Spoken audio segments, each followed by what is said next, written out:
Buen día.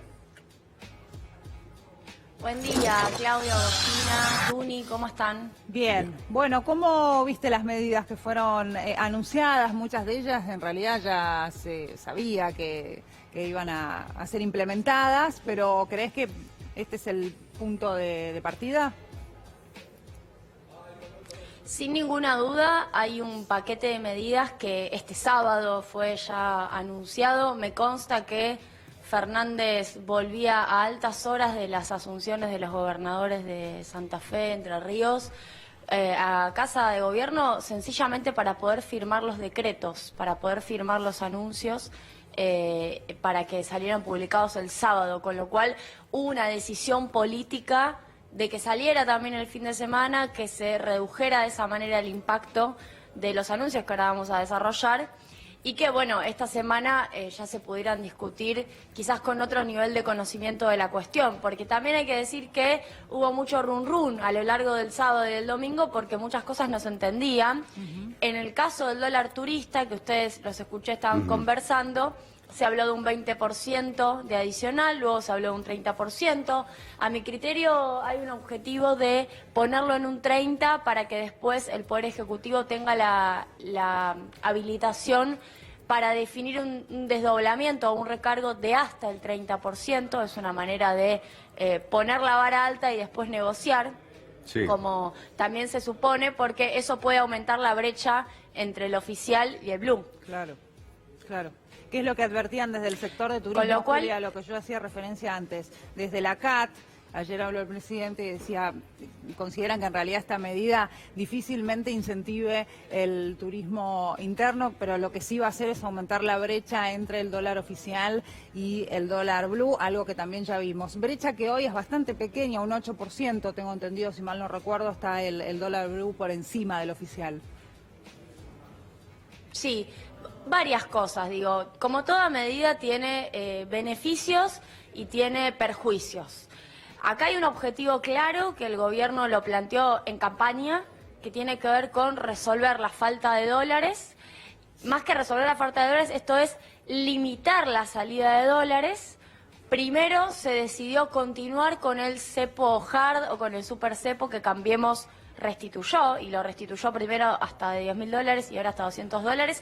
Lo que hizo el equipo de Alberto fue dejarlo ahí y ahora están atacando la segunda cuestión, que es el turismo. Obviamente tiene como perjuicio o como lado negativo un desincentivo hacia los viajes en el exterior. Esto es así porque yo los escuché previamente, hablaba Tuni de unos $6.000 millones, efectivamente, que están saliendo por año del mercado único y libre de cambios. Es una medida costosa en términos políticos para los sectores que viajan, para los sectores de clase media. Sí hay una diferencia, que es que lo que existía con AFIP antes era una resolución que permitía luego descontar de ganancias. Sí. Es decir, por compras con tarjeta había un recargo del 35%. Para aquellos que viajaban mucho era ya muy aceitado el trámite de hablar con tu contador, con tu contadora y luego hacer el trámite de ganancias. Eso, de hecho, la AFIP terminó registrando que se hizo en un 80%, por lo cual, en términos impositivos, no terminaba resolviendo mayor recaudación, pero además tampoco terminaba funcionando como desincentivo, que es, me parece, el principal objetivo. Vos por eso pensás, Juli, que ahora está descartado. No se va a poder descontar el impuesto a las ganancias. Yo me animo a decir, sin haber visto el proyecto, creo que tenemos que esperar la letra chica, yo me animo a decir que no se va a descontar de ganancias por la experiencia pasada, porque finalmente si existe esa posibilidad, el desincentivo no existe. Con lo cual vamos camino a un desdoblamiento, porque esto es técnicamente un desdoblamiento, es decir, tenés dos tipos de cambio, al menos, o varios si querés, pero en términos cuantitativos no hay límites al consumo, podés consumir todo lo que quieras, es diferente al acceso al dólar vía home banking o en cash. Ahí tenés límite cuantitativo, no de precio. En este caso lo que tenés es un límite, es un condicionamiento en el precio, pero no un límite cuantitativo. Te podés ir de viaje todas las veces que quieras, te podés comprar todos los pasajes que quieras y podés consumir en el exterior todo lo que quieras, pero a un dólar más caro que el dólar al cual accede el importador, al cual accede el exportador, al cual accedes para atesorar con el límite de $200 por mes. ¿Se entiende? Ahora, yo lo que creo es que esto lo que termina generando es una limitación. Por un lado, a la tarjeta de crédito, digo, lo que vos compres va a tener ese recargo, pero por otro lado a las agencias, porque lo que ustedes decían de, bueno, pero si yo voy con dólares y le compro el pasaje a la agencia en dólares, no cambia, porque la agencia de turismo, o el lugar a donde vayas a comprar, ya sea por internet también, accede al mercado de cambios con ese recargo. Es decir, están reguladas las agencias y están reguladas las tarjetas de crédito. ¿Se entiende? Por más Con lo cual, por lo más que que es una pagues regulación cash, es... vas a tener que pagar al día de hoy $1 a 1 82 pesos más o menos, como Lo que se limitó, lo que se recargó, lo que se encareció es la compra de pasajes y los consumos en el exterior. Sea la metodología que apliques para acceder a eso. Ya sea Exactamente. que vayas con pesos, ya sea que vayas con dólares. ¿Por qué? Porque la agencia después tiene que pagar a otro valor. Claro, eso en cuanto a Entonces, la agencia, finalmente- pero los consumos que vos hagas en el exterior, si no pagas con tarjeta de crédito Claro. y estás llevando dólares, en realidad no Sí. estás pagando un valor de dólar turista de 82. No, claro, Estarás pagando un dólar que conseguiste a 63 y compras ahora, o a un dólar en el mercado blue que todavía no sabemos a cuánto va a estar. Lo mismo que si compras Claro, ahí- el pasaje en el exterior, Julián, en efectivo. Sí, sí. Es decir, Digo, mientras ahí- no saques A ver, dólares... efectivo, Claro, que se hacía tu anteriormente tenencia cuando estaba la de efectivo ya restricción está del regulada. 35%. No, pues, mientras no Sí, saques van a dólares Uruguay. de efectivo la... ya está regulada. Mientras no saques dólares de las Vos reservas... podés ir a Es una eso. casa, vos podés ir al exterior o podés Te comprar decía eso, acá, antes cruzaban a Uruguay y con los compraban dólares el que vos pasaje en tenés Uruguay, habilitados. efectivo. Claro. Mientras no A cualquier parte saques del mundo. dólares de las reservas, digamos, podés hacer lo que quieras. Esto es una restricción para, digamos, no debilitar las reservas, eso entiendo. De eso se trata, posiblemente si se resuelven estos problemas estructurales, eso se puede relajar, pero vamos camino hacia una matriz de pensamiento y hacia una matriz de política económica que entiende que en un país en donde los dólares escasean, el acceso al dólar en Argentina debería tener regulación. Ese es el graph, ¿no? El Julia. marco general del análisis. Julia, acabo de leer textuales de lo que van a mandar al Congreso y el espíritu es autorizar al Poder Ejecutivo a tal cosa, a tal otra, a tal otra. Es decir, sin precisiones. Así es. No vamos a tener precisiones hoy. Por ejemplo, dice, se suspende el actual sistema de actualización de jubilaciones por 180 días y se faculta al Poder Ejecutivo a que diseñe un nuevo sistema de actualización de las jubilaciones. Es decir, que no es que te van a decir hoy cómo se va a actualizar, sino que se faculta al Poder Ejecutivo para hacerlo.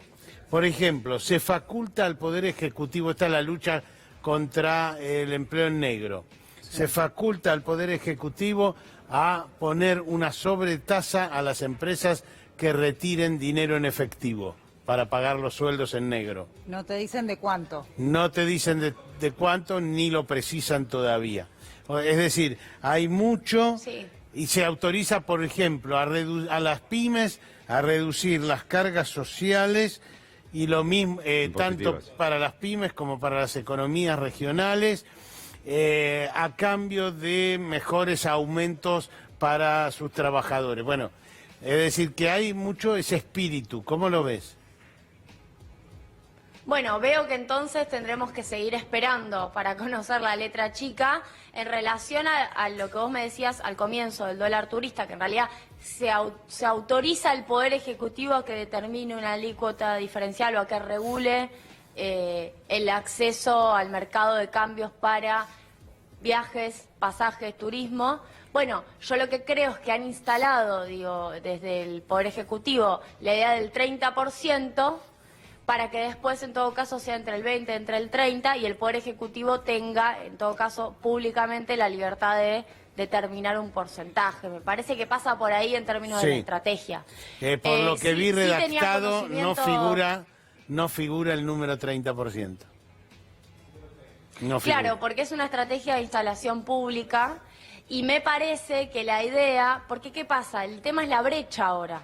Si vos tenés un dólar oficial a 63 y vas a tener un dólar turista a más de 80 pesos, bueno, es muy probable que el dólar blue, que el dólar paralelo ilegal, sea superior a 80 pesos, 81 pesos. Con lo cual, lo que me parece que va a determinar el valor de la alícuota, es decir, el porcentaje que se va a aplicar para el dólar turista, es el nivel de brecha que el Poder Ejecutivo está decidido a aguantar políticamente. Claro. Además, hay una particularidad, Juli, decisiones políticas que se dio en los últimos años, o en los últimos meses en realidad, y cuando cuando el dólar blue tuvo un protagonismo importante, y es que muchos empresarios fijaban el valor de los bienes locales aquí en el país, como por ejemplo alimentos, digo alimentos porque es lo más crítico, pero de la mayoría de los bienes en función al valor del dólar blue. Así que ojo, porque lo que es una medida en realidad para cuidar los dólares te puede terminar detonando otro incremento de precios. Un incremento de precios interno, y justamente el objetivo es tratar de detener un poco la inflación, ¿no? Y ahí es donde van a tener que equilibrar. Sí, efectivamente. Por eso yo creo que la brecha tiene ya, necesitan saber qué nivel de brecha puede generar esta medida o ir modificando sobre la marcha la medida en virtud de la brecha que se pueda armar, porque te puede impactar en precios. Es decir, en un esquema desregulado el problema no era la brecha, el problema era que el dólar saltaba de la nada, lo que nos pasó el 12 de agosto. Que pasamos de 40 a 60. Y ahí, fíjate, hubo un salto en la cotización muy fuerte que generó tal vez mucho menos resquemor en los sectores del poder económico más duros, si se quiere, y en cambio el dólar turista, que todavía no fue aplicado, pero subiendo entre un 20 y un 30%, que es más o menos lo mismo que subió la cotización oficial para todos los argentinos, los que tienen plata y los que no tienen plata, bueno, eso genera muchísimo más resistencia. Y lo mismo podemos pensar de las retenciones. Es decir, son dos Argentinas distintas. Después uno puede dar el debate político de cuál prefiere. Pero antes, con la desregulación, tenías una Argentina en donde el dólar podía subir para todos y golpear a todos por igual. O el Banco Central tenía que quemar una importante cantidad de reservas para que el dólar no subiera, que de hecho fue lo que pasó, 22.000 millones de dólares se perdieron entre las PASO y las generales. Y hoy lo que tenés es distinto, tenés un dólar regulado, que de hecho no se viene moviendo hace tiempo, al punto tal que tal vez ya se esté apreciando si sigue la inflación. Tenés límites al acceso al dólar turista, vas a tener, reforzamiento de precios cuidados, controles de precios, regulación estatal. Vas a tener retenciones, vas a tener suba de bienes personales, estoy tirando los títulos de la agenda, que van a regular a determinados sectores, al campo, a los que se van de viaje, a los que pueden irse de la Argentina, a los que tienen un patrimonio relevante, bienes personales, y a los que pueden atesorar. Bienes personales, Juli, es una Argentina en donde tenés esos conflictos políticos. Cambian las alícuotas, pero no el mínimo no imponible, tengo entendido. También habrá que ver, por el momento el mínimo no imponible no se escuchó que estuviera en modificación, estamos hablando de 2 millones de pesos. Sí es importante recordar, estoy hablando de bienes personales, sí es importante recordar que la casa habitación, es decir, el lugar en donde uno vive, si es propietario o propietaria, hasta 18 millones de pesos de valor no paga impuestos por ese valor, es decir, empieza a pagar impuestos por la segunda propiedad, por la propiedad en la cual uno no vive. Y después, obviamente hay 3 tramos de alícuotas en bienes personales. La más Julia, alta termina en 0,75, sí. Bajó bienes personales en época de Mauricio Macri, porque lo que yo veo del texto que dice que se reponen las alícuotas anteriores. Y pone un acento en una alícuota sobre bienes en el exterior blanqueados en 2016.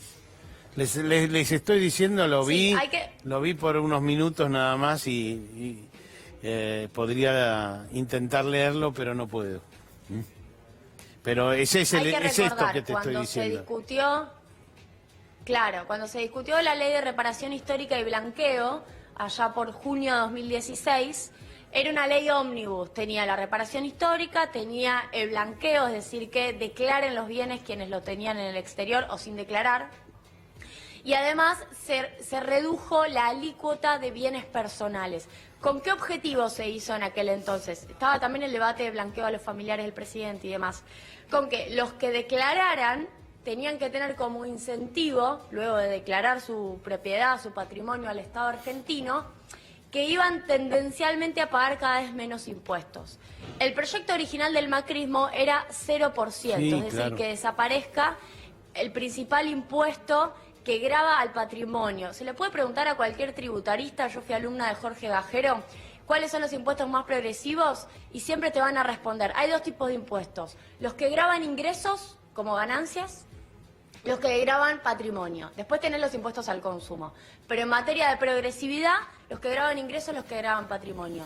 No hay nada más progresivo que el cobrarle impuesto al que tiene. Obviamente, considerando mínimos no imponibles, considerando exenciones, yo decía la casa, habitación y demás. Mauricio Macri había pretendido que ese impuesto sea de cero, el impuesto de bienes personales.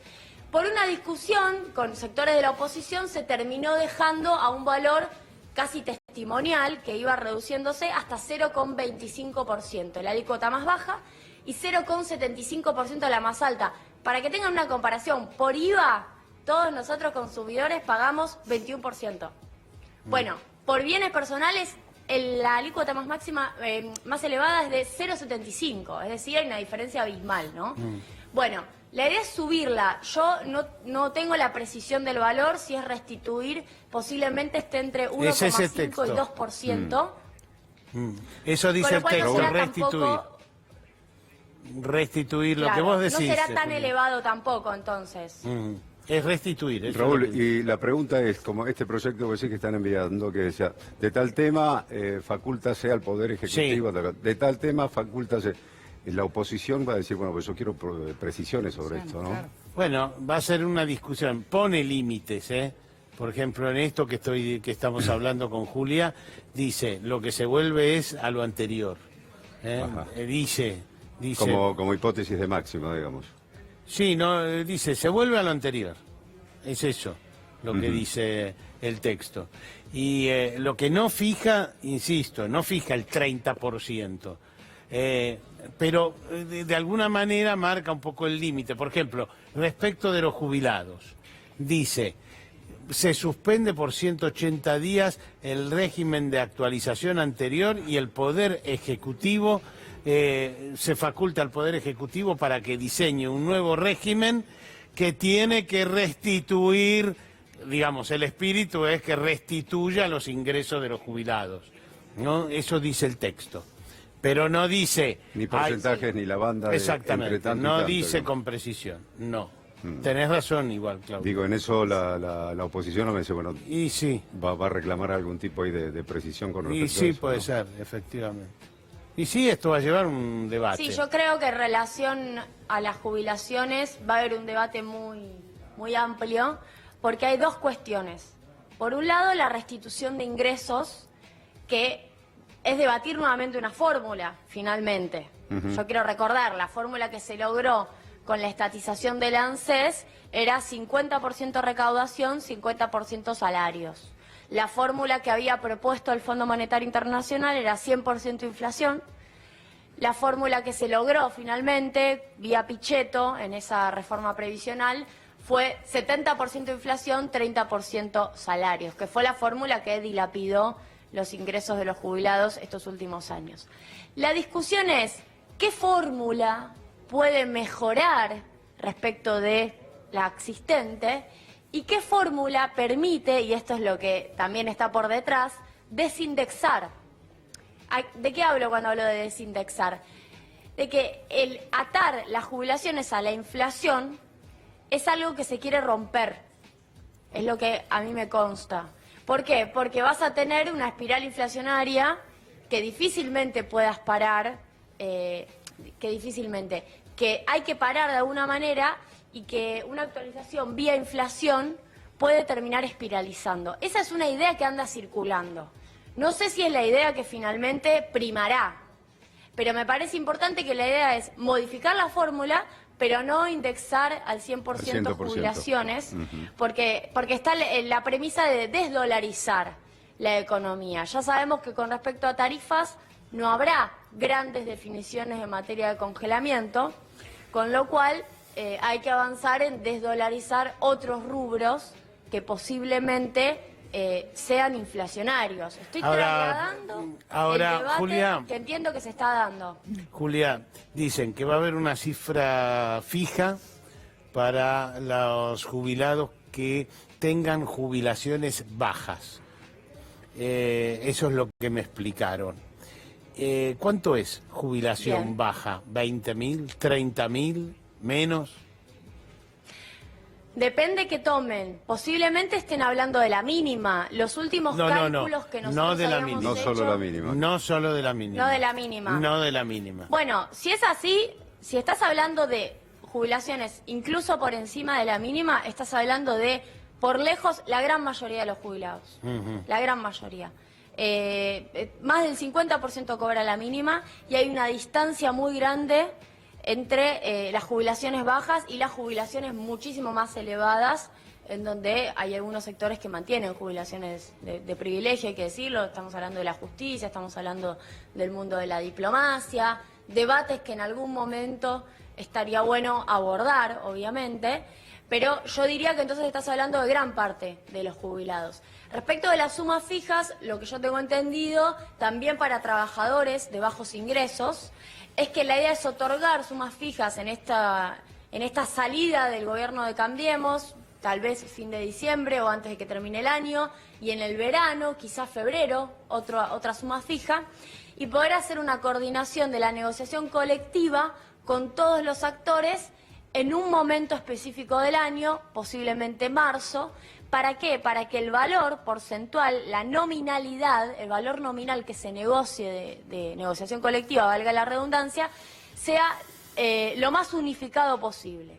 Esto es lo que yo tengo entendido. No quieren que haya apertura de negociaciones en distintos momentos. De hecho, así se dan. Hay paritarias que arrancan en marzo, otras arrancan en mayo, otras arrancan en junio, y nunca saben los propios dirigentes sindicales si tienen que agarrar la última o si tienen que agarrar la que viene como referencia.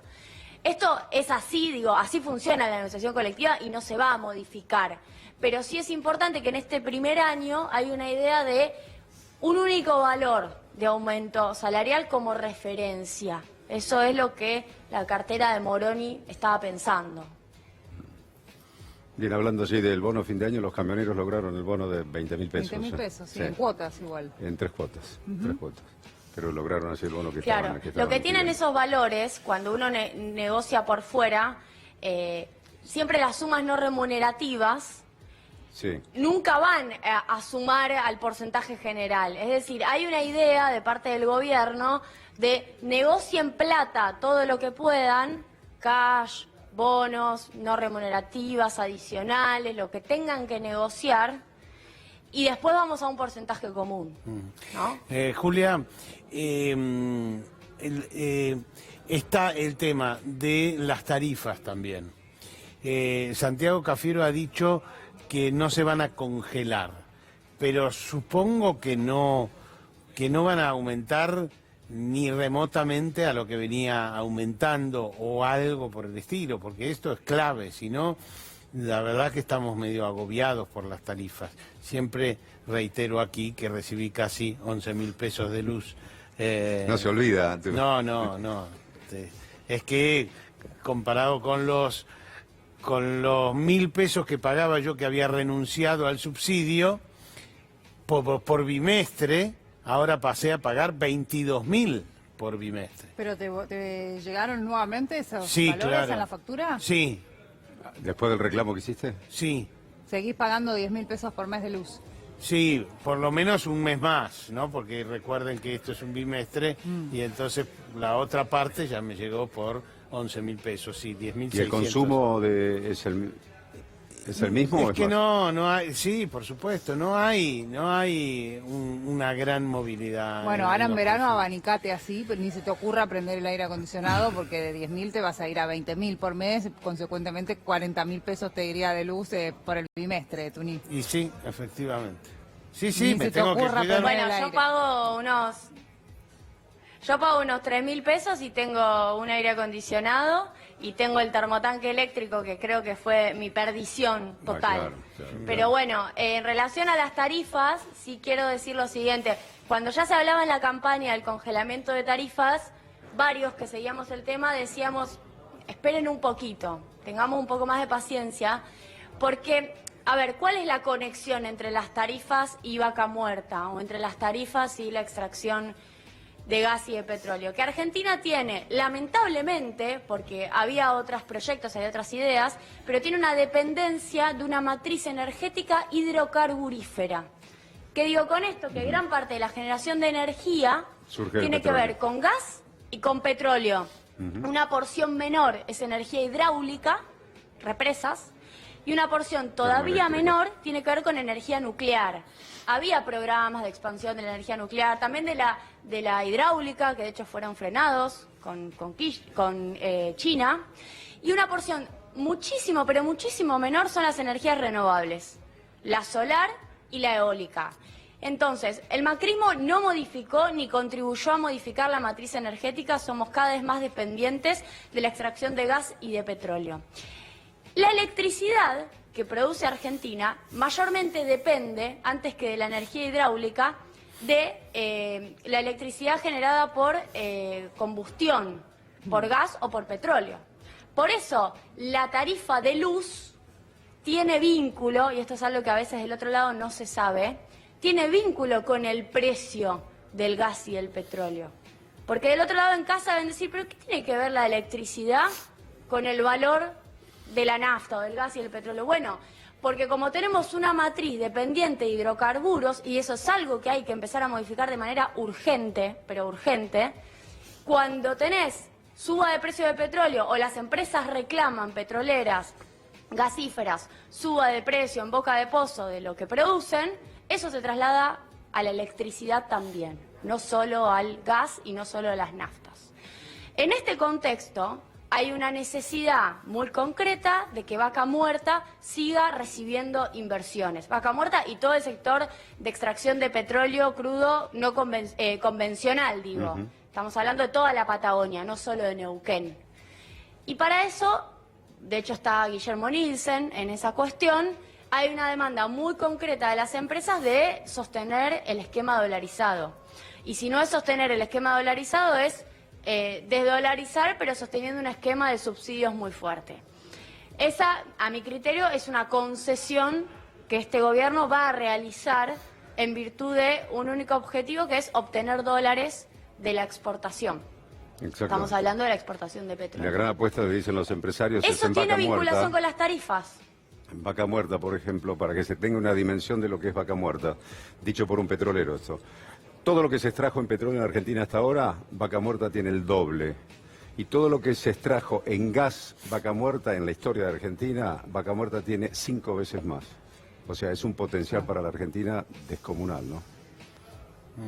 Que lograría autoabastecimiento como a su vez... Entonces- Pero, Julia, exportación de- no se puede desconectar el precio interno en este caso. Porque digo, el petróleo y el gas se supone que son nuestros. ¿Por qué nosotros tenemos que pagarlos a precios internacionales? Digo, tampoco Sí, yo estoy... coincido. siempre Yo creo que hay dije que que no estoy a encontrar- favor de tarifas bajísimas como las que teníamos. Pero... y sobre todo a determinados sectores. Hay sectores a los que no se le puede cobrar estas tarifas. No se le puede cobrar a un jubilado que gana No, yo- 12.000 pesos, no se le puede cobrar 2.000 pesos de luz. No se le puede cobrar 2.000 pesos. Yo creo que es urgente conocer cuál es el esquema que se va a aplicar en relación al régimen petrolero, si se quiere, y que los beneficios de las empresas no sean en perjuicio de los trabajadores y las trabajadoras, los consumidores y las consumidoras. Me parece que hay que generar un esquema de así como desdoblás el tipo de cambio, de desdoblamiento de los valores. Y en relación a las tarifas, una evolución que sea pagable. Porque además hay una realidad, lo que vos contaste, Nicolman, las pymes ni siquiera tuvieron el tope que se aplicó de 400% de aumento, que en alguna de las audiencias primero se lo reclamaron a Aranguren. Eso se aplicó solo a consumidores, obviamente aumentaron 400 y 400 y 400, terminamos, la electricidad aumentó 3000%, básicamente. Ahora, las pymes no. Entonces no es solamente un problema de que la gente no puede vivir, es un problema productivo. El costo de la luz, el costo del gas, las panaderías, las fábricas, hace que sea inviable este país en términos productivos y que tengas un 50% de capacidad instalada ociosa. Con lo cual hay que poder conciliar el interés de que se produzca petróleo y que se exporte, que eso genere dólares, que es claramente una necesidad urgente, con la viabilidad política, social de esta sociedad. Estaban hablando recién de los precios internos, también me acordé de algo que quedó pendiente con Daniel Aprile en cuanto al campo.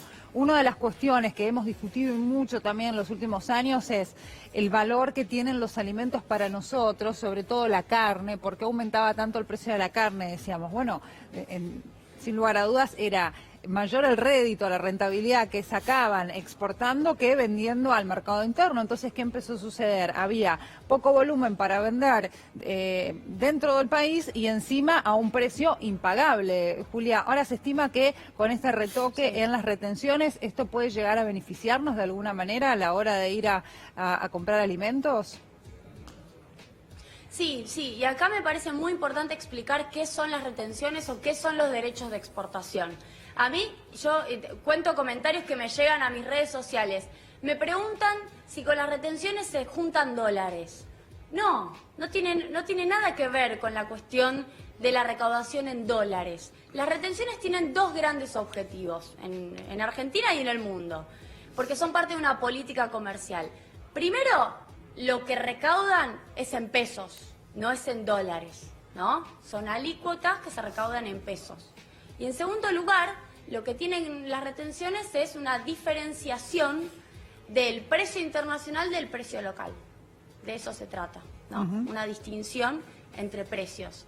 Y eso es lo que permite que, por ejemplo, el precio de la carne sea un precio distinto al cual accede la exportación del precio al cual accedemos los argentinos para la mesa de las y de los argentinos. El consumo de carne está subiendo muchísimo su precio y por ende cayendo el consumo de la carne porque precisamente hay un boom exportador a China por una fiebre porcina que también está generando una liquidación de stock de cabezas bovinas, lo cual está determinando incluso que en el corto mediano plazo Argentina se quede con muchísimo menos stock y eso hace a la imposibilidad de sostener la ganadería, porque en algún punto te quedas sin cabezas y las liquidas y las vendés.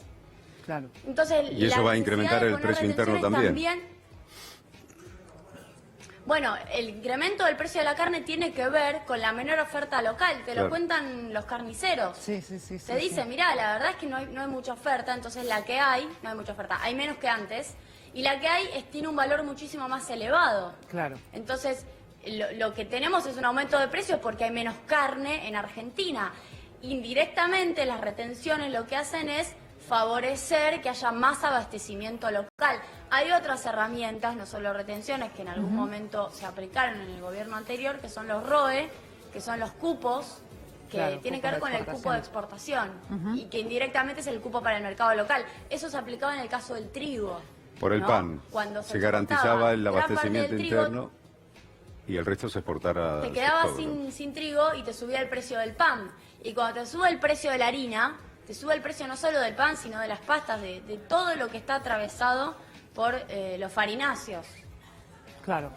Juli, muchas gracias, muy claro como siempre, un placer. Repasamos allí las últimas medidas, al menos lo que se conoce hasta el momento. Gracias. Gracias, Juli. Gracias a ustedes, un abrazo. Un beso.